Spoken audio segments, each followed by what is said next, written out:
Hello students, welcome to Shravan Samrani classes. నేను మీ Shravan Samrani. APPSC examinations కావచ్చు, టీజీపీఎస్సి ఎగ్జామ్స్ కావచ్చు, ఇన్ఫాక్ట్ యూపీఎస్సి ఎగ్జామ్స్ అయినా కూడా ఎకనామీలో ఒక చాలా ఇంపార్టెంట్ కాంపొనెంట్ అయినటువంటి ఎకనామిక్ సర్వేని చాలా డీటెయిల్గా ప్రతి చాప్టర్లో ఉన్నటువంటి హైలైట్స్ని ఈరోజు ఈ వీడియోలో మనం డిస్కస్ చేసే ప్రయత్నం మనం చేద్దాము. ప్రతి ఎగ్జామినేషన్లో కూడా ఈ వీడియో చాలా ఇంపార్టెంట్ కాబట్టి వీడియోని స్కిప్ చేయకుండా లాస్ట్ వరకు అందరూ కూడా చూడండి. ఇప్పుడు నేను చెప్పబోయేటటువంటి ప్రతి పాయింట్ యొక్క పీడిఎఫ్ ఏదైతే ఉందో ఆ పీడిఎఫ్ని నేను మా Telegram channel SS classes Telegram ఛానల్లో అందిస్తాను. కాబట్టి ఎస్ఎస్ క్లాసెస్ టెలిగ్రామ్ ఛానల్లో ఎవరైతే జాయిన్ అవ్వలేదో ఆ టెలిగ్రామ్ ఛానల్లో జాయిన్ అవ్వండి. At the same time APPSC TGPSC examinations కొరకు ఎకనామీ వీడియో లెక్చర్స్ కొరకు ఎస్ఎస్ క్లాసెస్ యాప్ని కూడా ప్లేస్టోర్ నుండి అందరూ డౌన్లోడ్ చేసుకోవచ్చు. సో ఫస్ట్ ఆఫ్ ఆల్ అసలు ఎకనామిక్ సర్వే అంటే ఏంటి? What exactly is the meaning of economic survey? There are 2 documents. In fact next క్లాస్లో మనం బడ్జెట్ గురించి మాట్లాడతాం.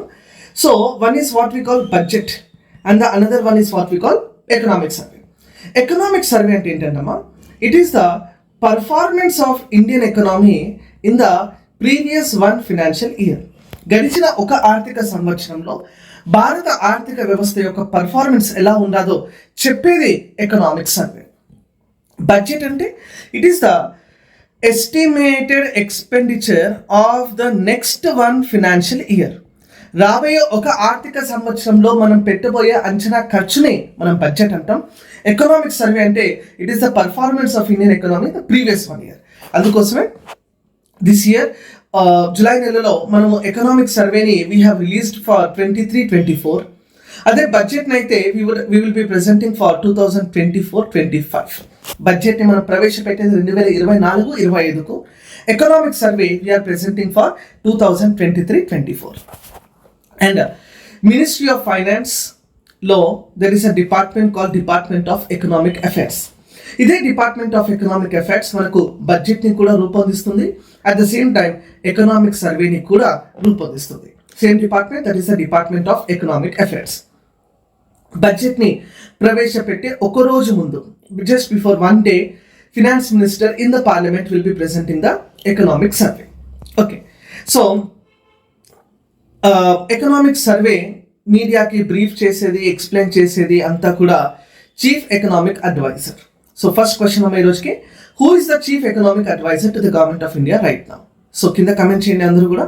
నా Indian economy a snapshot, very important picture. Okay, ఈ డాక్యుమెంట్ ప్రకారంగా మనకు తెలుస్తుంది ఏంటంటే జీడిపి వృద్ధి rate. Okay, GDP growth rate. GDP growth rate if you observe, last year 23-24లో జీడిపి గ్రోత్ రేట్ వాజ్ 8.2%. 8.2% అన్నది జీడిపి వృద్ధి రేటుగా మనం చెప్పవచ్చు. అండ్ ప్రొజెక్షన్ ఏంటంటే 2024-25లో Indian economy may grow at 6.5 to 7.0%. Very important discussion. Okay, so last year Indian economy have grown పీక్స్లో వెళ్ళిందని చెప్పి ఈ మధ్య కాలంలో మనం చెప్పవచ్చు. 8.2% అంటే it is a very good number.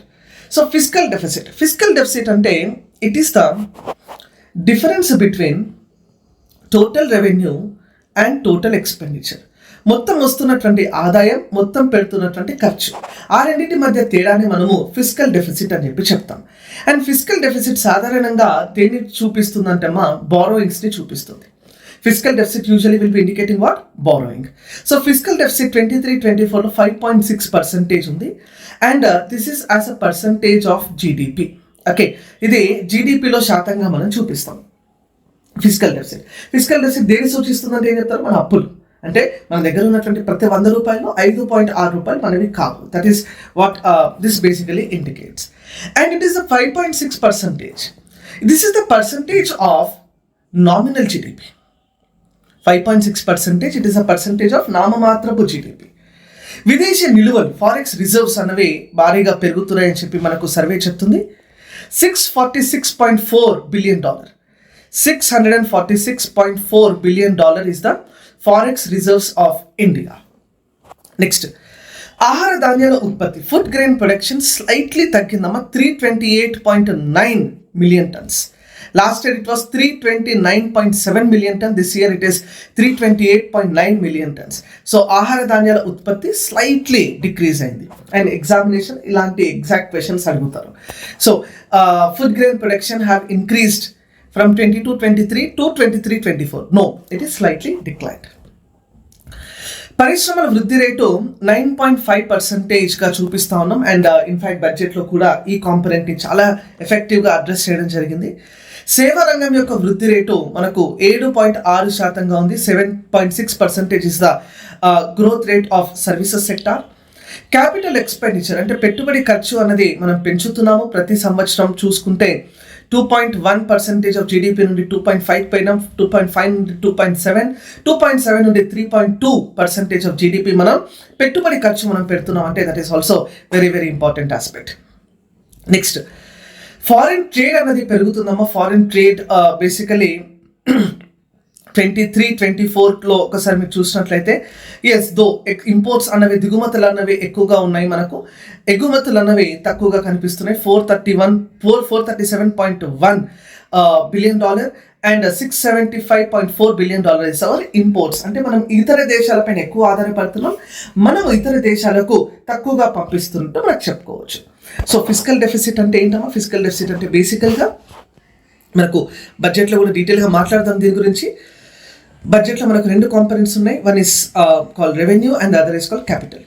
రెవెన్యూలో మళ్ళీ 2 కాంపొనెంట్స్ ఉంటాయి. రెవెన్యూ రిసిప్ట్స్ అంటాం, రెవెన్యూ ఎక్స్పెండిచర్ అంటాం. క్యాపిటల్లో 2 components, capital receipts, capital expenditure. Capital receipts అంటే ఇది ఆదాయం చూపిస్తాం, రెవెన్యూ రిసిప్ట్స్ అన్న దీన్ని మనం ఆదాయం చూపిస్తాం. Total revenue minus total expenditure దీన్ని మనం ఖర్చుగా చూపిస్తాం. క్యాపిటల్ ఎక్స్పెండిచర్ దీన్ని మనం ఖర్చుగా చూపిస్తాం. Total revenue minus total expenditure excluding borrowing. ఇది మనకి ఏమిస్తుందమ్మా? It is deriving what? Fiscal deficit. So fiscal deficit ఎంత ఉంది? 5.6% ఉంది. నెక్స్ట్, క్యాపిటల్ ఎక్స్పెండిచర్ పెరుగుతుందని చెప్పినాం, 3.2% of GDP. Forex reserve $646.4 billion, ఇది ఆల్రెడీ మనం మాట్లాడినాం. Next, India's economic growth 8.2%, financial year 24 exceeding 8% mark 3 out of 4 quarters in. చూడండి, సాధారణంగా మనం 4 quartersలో మనం చూస్తాము జీడిపి గ్రోత్ని. యాన్యువల్గా చూస్తాము ప్లస్ 4 quartersగా చూస్తాం. Q1, Q2, Q3, Q4. Q1 అంటే ఏప్రిల్, మే, జూన్ అంటాం. Q2 అంటే జూలై, ఆగస్ట్, సెప్టెంబర్. Q3 అంటే అక్టోబర్, నవంబర్, డిసెంబర్. Q4 అంటే జనవరి, ఫిబ్రవరి, March.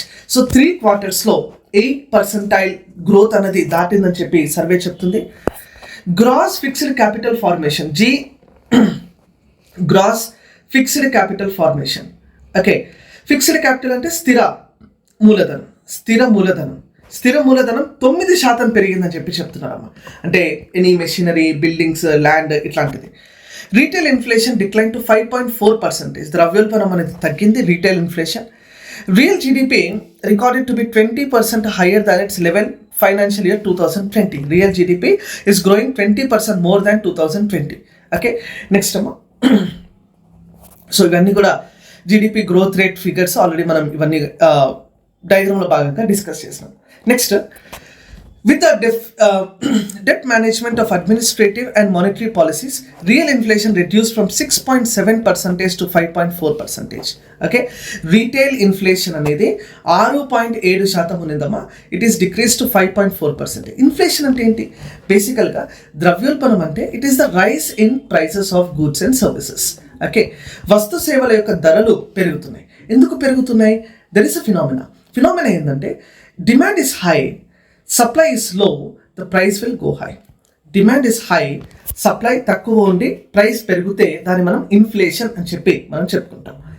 So current account deficit stood at 0.7% of GDP, an improvement of the deficit 2.7% in financial year, 2.0% in financial year 2023. Current account deficit అంటే ఏంటమ్మా? మనకు balance of payment అంటాం. Balance of పేమెంట్లో మనకు 2 ఉంటాయి. Current account ఒకటి, క్యాపిటల్ అకౌంట్ ఒకటి. Current account అంటే దీంట్లో బేసికల్గా మనం మర్చెండైజ్ చూపిస్తాము, అనగా ఇంపోర్ట్ ఎక్స్పోర్ట్ని దీంట్లో కాంపొనెంట్గా మనం చూపిస్తాం. కరెంట్ అకౌంట్లోనే భాగంగా will be taking up any invisibles like సేవలు, సర్వీసెస్కి సంబంధించినవన్నీ కూడా ఇన్విజిబుల్గా చూపిస్తాం.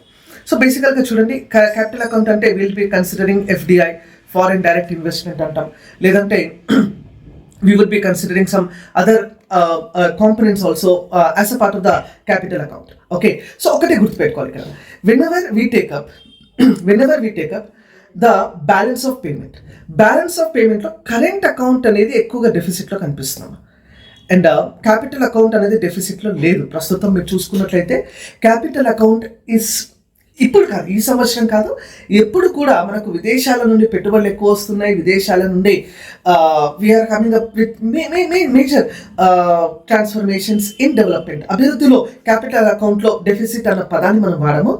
బ్యాలెన్స్ ఆఫ్ పేమెంట్లో we will use the deficit term only for the current account. Okay, so అది కూడా తగ్గిందని చెప్పి చూపిస్తుంది survey.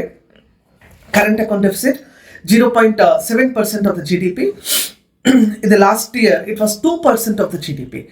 Indian economy has recovered and expanded in an orderly fashion post-pandemic. Pandemic తర్వాత భారత ఆర్థిక వ్యవస్థ పెరుగుతూ పోతుంది అని చెప్తుంది. The real GDP was 20% higher. Okay, ఇది ఆల్రెడీ మాట్లాడినాం. 55% of the tax collected from direct taxes. Okay, వచ్చినటువంటి మొత్తం పన్ను ఆదాయంలో సర్వే ఏం చెప్తుందంటే మొత్తం ట్యాక్స్ రెవెన్యూలో 55% అమ్మా, 55% పన్ను ఆదాయం అనేది డైరెక్ట్ ట్యాక్సెస్ నుండి వచ్చింది, ప్రత్యక్ష పన్నులు. 45% has actually come from the indirect taxes, పరోక్ష పన్నుల నుండి వచ్చింది. Government has been able to ensure the free food grains. Okay, very important point. National Food Security Act, జాతీయ ఆహార భద్రతా చట్టం ఎప్పుడు వచ్చిందమ్మా? National food security act 2013. జాతీయ ఆహార భద్రతా చట్టం ప్రకారం 81.4 కోట్ల మందికి ఓకే ఫ్రీ ఫుడ్ గ్రెయిన్స్ని మనం సప్లై చేయగలిగినాం. That is with the help of PDS, public distribution system, ప్రజా పంపిణీ వ్యవస్థ అంటాం. నెక్స్ట్ సెకండ్ చాప్టర్ వచ్చేసి it is dealing with the monetary management and financial intermediation. Stability is the watch word అన్నారు. Okay, India's banking and financial sectors have displayed a stellar performance. RBI maintained a steady policy rate throughout the year with overall inflation rate under the control. ద్రవ్యోల్బణాన్ని నియంత్రించే స్థాయిలో. ద్రవ్యోల్బణం అసలు ఎంత target ఉండాలమ్మా? Inflation target should be how much? Inflation target should be 4 ± 2%. Inflation target ఎంత ఉండాలి? 4 ± 2%. Monetary policy committee have maintained the status quo policy repo rate at 6.5% in financial year 24. Okay, repo rate అంటే ఏంటి? It is the rate of interest charged by RBI, okay, to give the loans to the SCB, scheduled commercial బ్యాంకులకు రుణాలు అందించుటకు RBI వసూలు చేసేటటువంటి వడ్డీనే మనము repo rate అని చెప్పి చెప్తాం. Okay, next inflation made to gradually align with its target while supporting the growth. Okay, inflation is good. Inflation అనేది ఆర్థిక వ్యవస్థలో తప్పకుండా ఉండాల్సిందే. బికాస్ ఇన్ఫ్లేషన్ ఉంటేనే మనం ప్రొడక్షన్ పెంచుతాం, ఎంప్లాయ్మెంటల్ ఆపర్చునిటీస్ పెరుగుతాయి, సేవింగ్స్ అనేది పెరుగుతుంది. So all the economic cycle continue to exist ఎప్పుడైతే ఇన్ఫ్లేషన్ ఉంటుందో ఆ సమయంలో. Credit disbursal by the scheduled commercial bank stood at 164.3 lakh crore. Okay, ఎస్సీబీల ద్వారా ఇచ్చినటువంటి రుణాలు 164.3 లక్షల కోట్ల రూపాయలమ్మా. Growth in broad money excluding the impact of merger of HDFC with HDFC Bank was 11.2% as on 22 March 2024 compared to 9% a year ago. Okay, broad money అంటే money M1, M2, M3, M4 ఇది మనం క్లాసెస్లో చాలా డీటెయిల్గా మాట్లాడుంటాము. M1, M2, M3, M4 concept. దాంట్లో broad money is basically showing the improvement అని చెప్తుంది. Double digit and broad based growth in bank credit. Okay, బ్యాంకులు ఇచ్చే అప్పులు పెరుగుతున్నాయని చెప్తుంది. Industrial credit growth was 8.5%. పరిశ్రమలకు ఇచ్చేటటువంటి అప్పులు 8.5% అనేది. Credit growth remains robust, mainly driven by the lending to the services and personal loans. Agriculture and allied activities witnessed double-digit growth in credit during financial year 24. వ్యవసాయ రంగానికి, సేవా రంగానికి personal loans ఏవైతే ఉంటాయో ఆ వృద్ధి అనేది పెరిగిందని చెప్తుంది.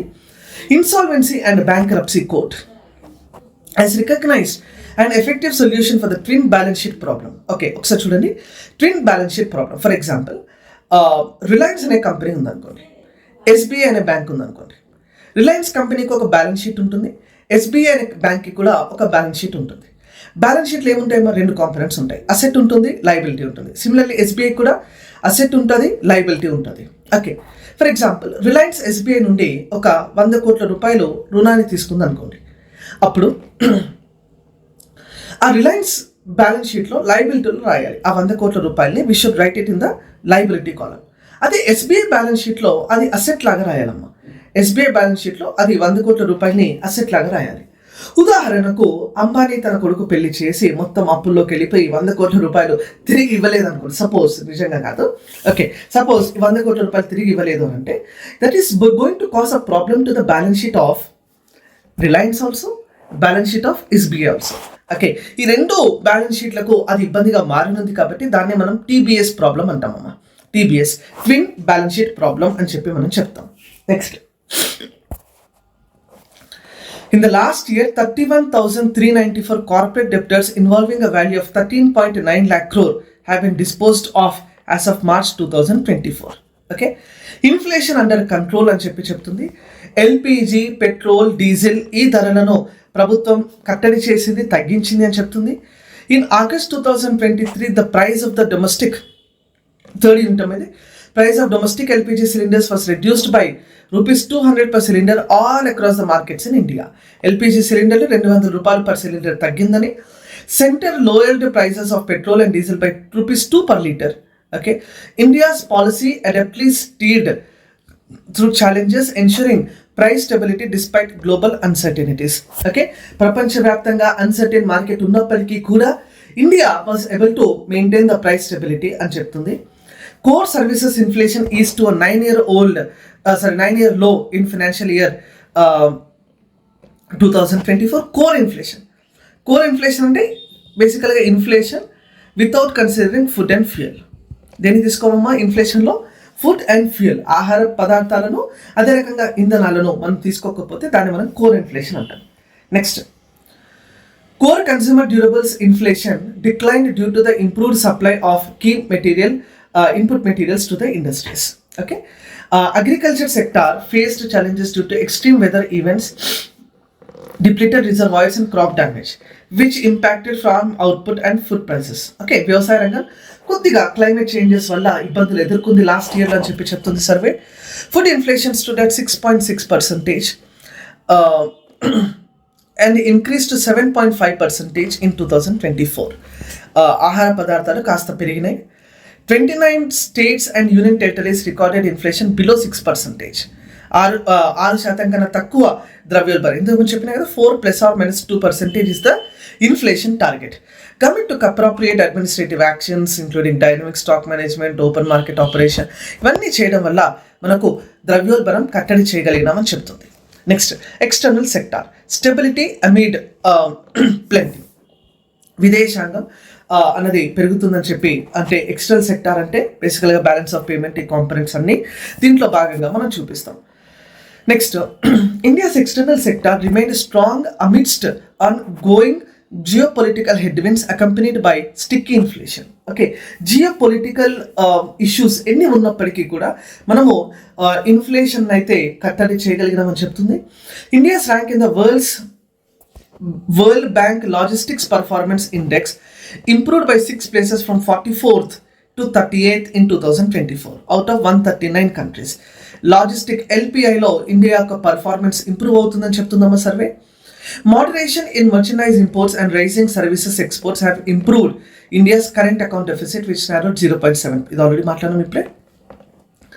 India is gaining market share in global exports of goods and services. Its share in global goods and exports was 1.8% in financial year 2024 against an average of 1.7% financial year 16 to 2020. Okay, అంటే global goods ఎక్స్పోర్ట్లో India share అనేది 1.8%, అది 1.7% ఉన్నది almost 4 years వరకు, 16 నుండి 20 వరకు. India service exports grew by 4.9% to $341.1 billion in 2024, with the growth largely driven by IT, software services and other business services. Okay, భారత services exports అనేవి పెరిగినాయి. India is the top remittance recipient country globally with remittances reaching $120 billion in 2023.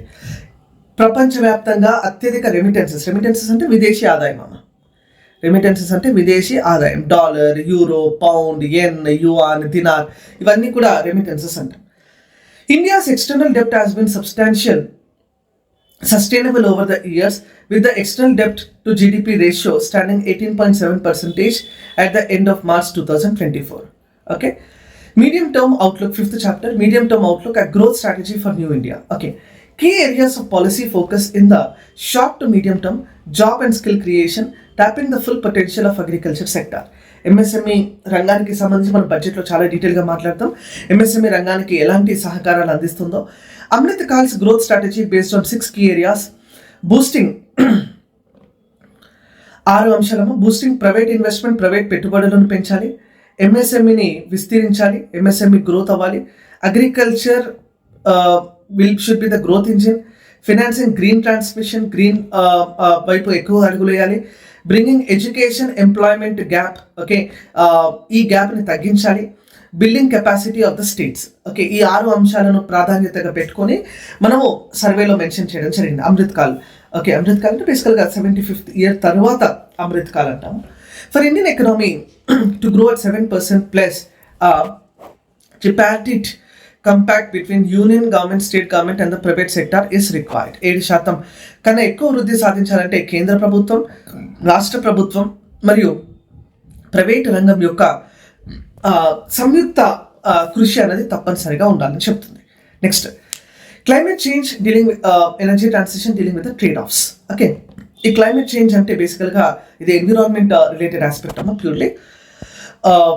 A report by International Finance Corporation recognizes India's efforts to achieve climate action, highlighting that it is only G20 nation in line with the 2 centigrade warming. Okay, ఇదైతే Paris సమ్మిట్లో ఇచ్చినటువంటి target ఉందో 2 degreeకి మించొద్దు అని, ఆ టార్గెట్ని achieve చేస్తున్నటువంటి ఏకైక G20 దేశం India అని చెప్పి సర్వే చెప్తుంది. India made significant progress on climate action, renewable energy, okay, all this. Non-fossil fuels in the installed electricity generation capacity reached 45.4%. బడ్జెట్లో దీని రిన్యూబుల్ ఎనర్జీ గురించి కూడా మనం చాలా డీటెయిల్గా మాట్లాడతాం. Next, India's GDP between 2005 to 2019 has grown with a compound annual growth rate of 7%, whereas the emission grew at 4%. Okay, తర్వాత social sector benefits that empower. Okay, new welfare approach focuses on increasing the impact per rupee spent. Okay, the digitization of healthcare, education and governance has been the force multiplier of every rupee spent on welfare program. Okay, digitization వల్ల ప్రతి రూపాయి ఏదైతే సంక్షేమంపై ఖర్చు పెడతా ఉన్నామో అది సద్వినియోగం అయ్యిందని చెప్పి సర్వే ఇక్కడ చెప్తున్నాము.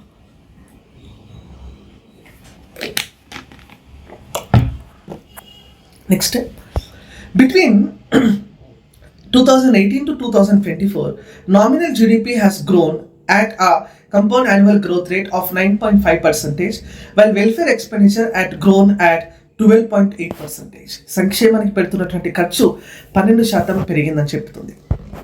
Guinea coefficient, an indicator of inequality, has declined from 0.283 to 0.266 for rural sector and 0.363 to 0.314 for the urban sector. Gini coefficient విలువ అన్నది కూడా తగ్గుతుంది. గినీ కోఎఫిషియంట్ ఏం చూపిస్తుందమ్మా? It is basically showing the దేశంలో ఉన్నటువంటి అసమానత్వం గురించి తెలియజేస్తుందమ్మా. It is showing the inequality in the country. 34.7 crore కన్నా ఎక్కువ ఆయుష్మాన్ భారత్ కార్డ్స్ ఇవ్వడం జరిగింది. ఆయుష్మాన్ భారత్ బేసికల్గా it is to provide the 5 lakh rupee health cover per family per year. Okay, 7.37 crore hospital admissions కూడా మనం ఆయుష్మాన్ భారత్ ద్వారా చేయడం జరిగింది. Challenge to ensuring mental health is intrinsically and economically valuable.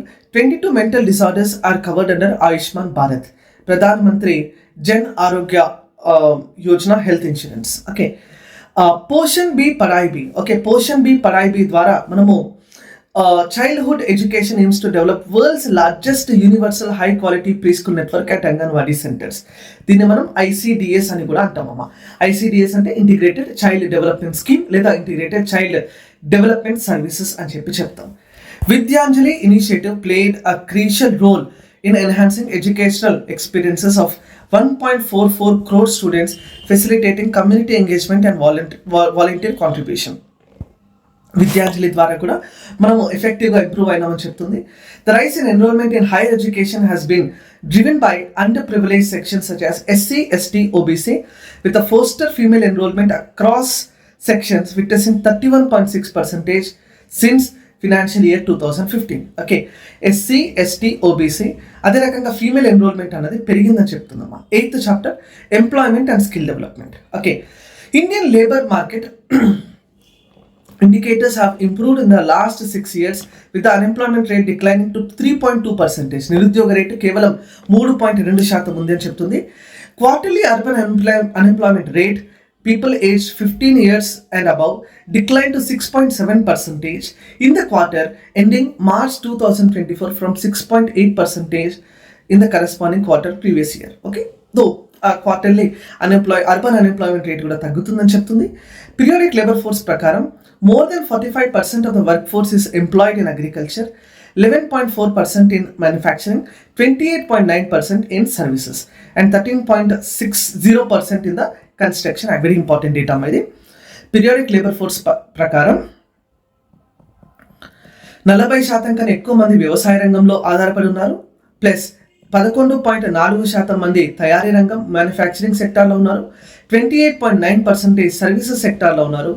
13.0% construction activities నిర్మాణ రంగంలో ఉన్నారు. ఓకే, పీరియాడిక్ లేబర్ ఫోర్స్ ప్రకారం 15 to 29 years age unemployment rate has decline from 17.8% to 10%. Okay, 15 సంవత్సరాల నుండి 29 సంవత్సరాల మధ్య వయసు గల నిరుద్యోగ రేట్ అనేది కూడా తగ్గింది. Nearly 2/3 of the new subscribers in the EPFO, Employment Provident Fund Organization, payroll have been from 18 to 23 years band. Gender perspective, female LFPR has been rising for 6 years. Mahilala Karmika Shakti labor force has been increasing.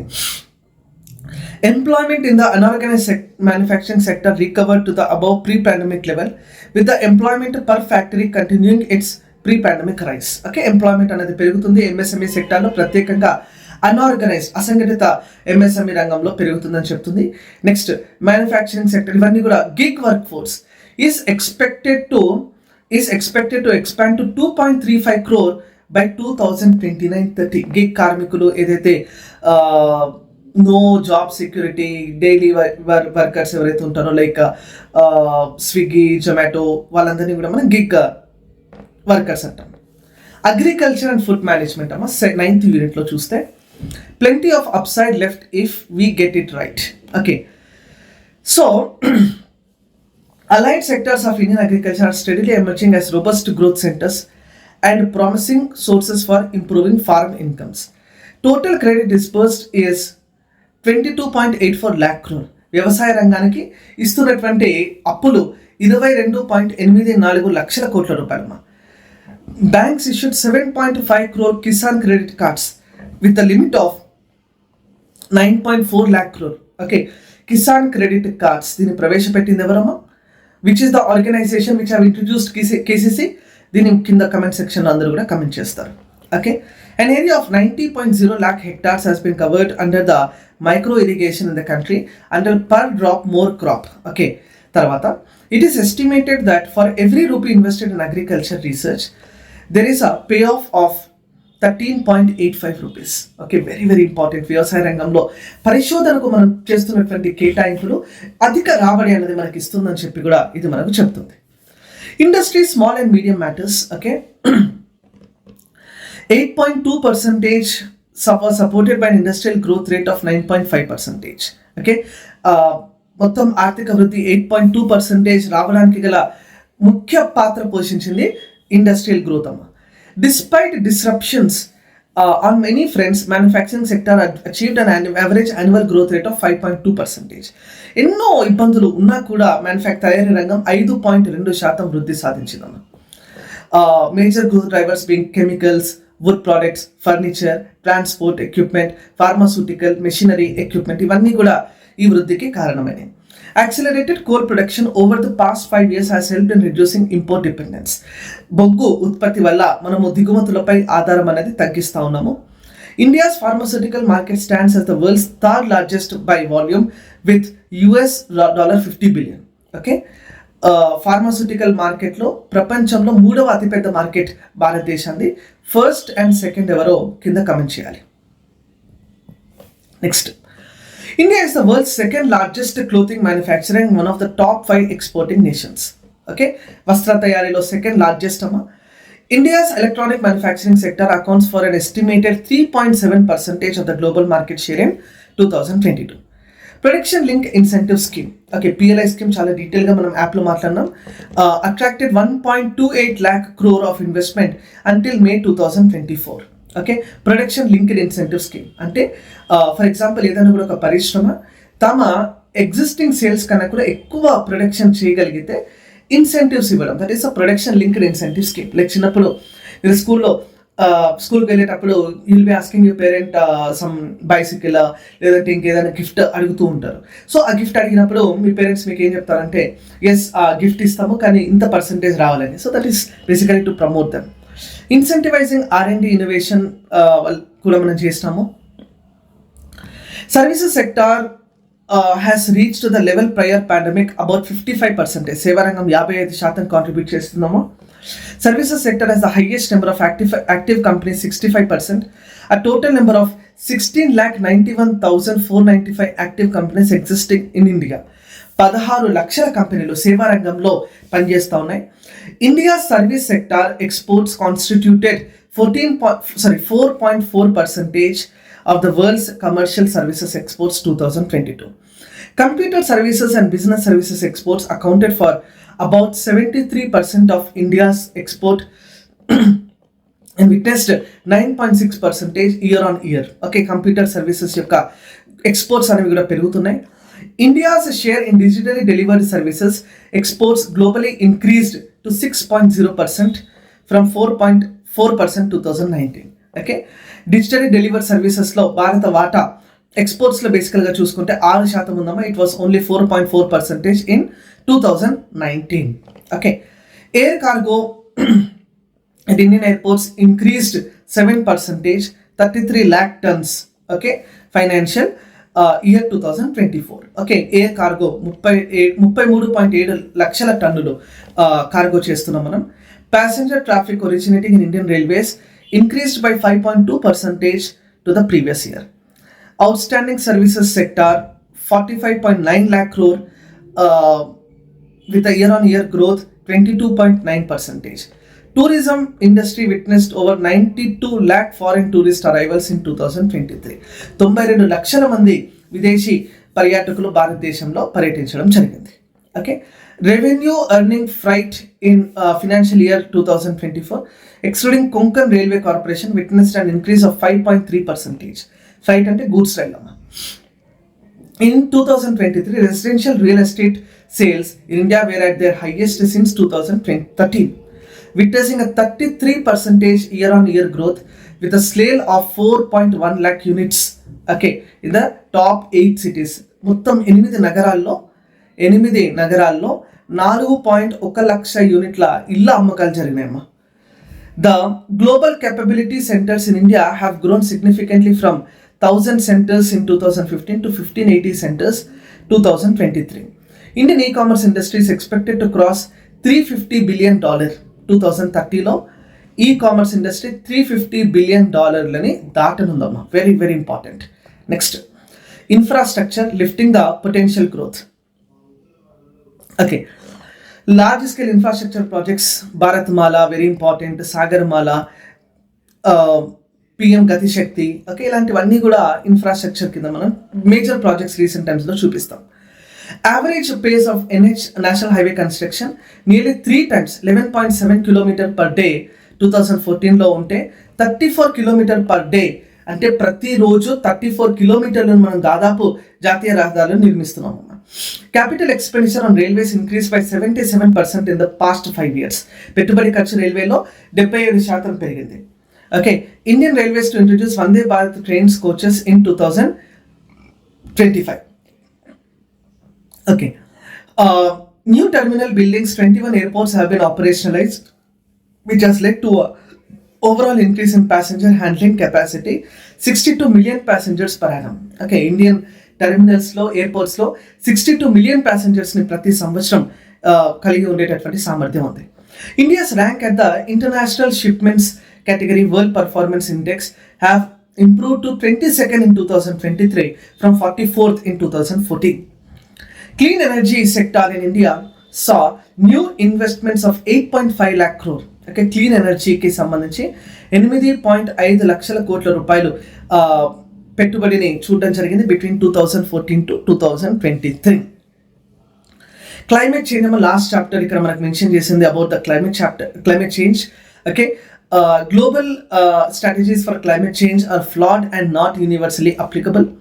Okay, the Western approach does not seek to address the root of the problem, that is overconsumption, but rather choose to substitute means to achieve the overconsumption. అంటే అతి వినియోగం ఏదైతే ఉందో ఆ వినియోగాన్ని మనం తగ్గించగలగాలి.